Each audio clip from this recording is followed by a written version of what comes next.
માતાજી। જીવનમાં પ્રગતિ અટકી ગઈ છે।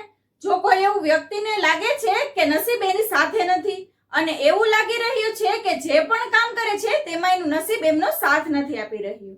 વિદ્યાર્થી છે તેને મહેનત પ્રમાણે માર્ક નથી મળી રહ્યા। વ્યાપારી છે પણ પૈસા ફસાઈ રહ્યા છે, અથવા નોકરી કરે છે તો નોકરી ગુમાવી દીધી છે, અથવા અણગમતી જગ્યાએ અટવાઈ ગયા છે અને જીવનમાં પ્રગતિ નથી કરી રહ્યા, અથવા તો પૂર્વજોની મિલકત સંબંધિત કોઈ તકલીફો છે અને પૂર્વજોની મિલકત મેળવી નથી શકતા, અથવા કોર્ટ કચેરીમાં ફસાઈ રહ્યા છે।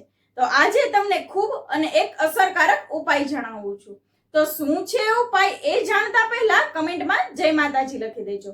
અને તમે પણ આમાંથી કોઈ પ્રશ્નથી ચિંતિત હોય તો તમે તમારી જન્મ કુંડળી અમને બતાવી શકો છો। અમે જન્મ કુંડળી જોઈ તેનો ઉપાય જણાવી આપીશું। ઉપાયમાં આ કોઈ પણ પ્રશ્નથી ચિંતિત વ્યક્તિએ શનિવાર અથવા ગુરુવારના કોઈ પણ દિવસે જાહેર સ્થળ પર પીપળાનું વૃક્ષ વાવવું જોઈએ અને તેની સાર સંભાળ પણ રાખવી જોઈએ। જેમ જેમ પીપળાનું વૃક્ષ વધવા લાગશે તેમ તેમ આ બધી જ સમસ્યાઓનો હલ આવવા લાગશે। તો આ વિડીયોને આગળ જરૂરથી શેર કરજો। જય માતાજી।